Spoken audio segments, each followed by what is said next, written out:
collègues, mesdames, messieurs, chers amis, je souhaite vous dire tout le plaisir que j'ai à vous accueillir en notre espace ICAR dans le cadre du Forum économique de Saint-Pierre-et-Miquelon. C'est la première fois qu'on organise un événement métropole de promotion de l'archipel de Saint-Pierre-et-Miquelon sous un angle économique. Et donc là, on est bien dans le cadre des missions qui sont dévolues à Archipel Développement, c'est-à-dire de promouvoir l'archipel, ses atouts. Ils sont nombreux. D'une part, la situation géographique, rappelons-le, situé en Amérique du Nord, à quelques pas du continent nord-américain. Un atout aussi, c'est un cadre particulier, privilégié. On a un niveau d'éducation élevé. On bénéficie d'un statut particulier de territoire d'outre-mer avec une fiscalité qui est propre, avec des aides directes aux chefs d'entreprise. On a aussi des mesures particulières de défiscalisation qui peuvent être amenées aussi à apporter un plus pour la réalisation de projets. Saint-Pierre-et-Miquelon, certes, est une île, mais aujourd'hui connectée sur la fibre optique mondiale. Donc les atouts sont nombreux, les entrepreneurs locaux sont actifs.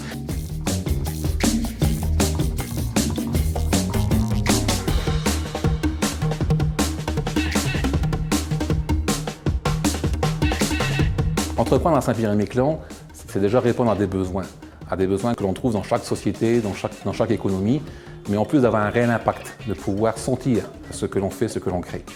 Le deuxième intérêt, c'est bien évidemment notre environnement nord-américain, qui est un environnement inspirant, qui nous tire et qui nous pousse à voir les choses différemment, en s'inspirant bien évidemment également de l'environnement français, car nous sommes français. On peut être un formidable laboratoire d'expérimentation aux portes du Canada et des États-Unis, tout en restant français et européen. Je crois qu'il faut aussi jouer sur ces deux facettes parce que ça constitue notre originalité. J'avais envie d'entreprendre pour mon territoire, l'archipel me manquait, donc on aime nos îles et j'avais envie de revenir à Saint-Pierre pour entreprendre.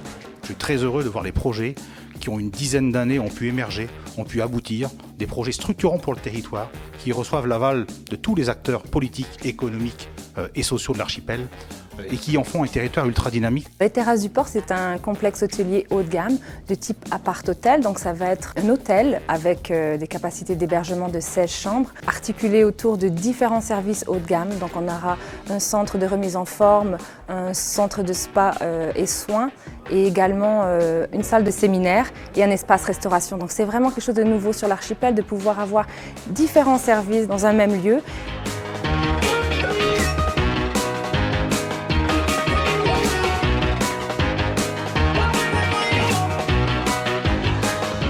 J'ai découvert un foisonnement d'idées, un foisonnement d'activités qui ont été mises en place durant les 10 dernières années par la collectivité. Et maintenant, il reste à ce que chacun s'investisse à titre individuel pour créer des projets innovants. On a une histoire à raconter, une histoire à créer. Et c'est ça aujourd'hui qui m'intéresse. La collectivité, avec tous les acteurs, est en mesure de pouvoir accompagner toutes celles et ceux qui souhaitent entreprendre à Saint-Pierre-et-Miquelon. Donc, oser Saint-Pierre-et-Miquelon.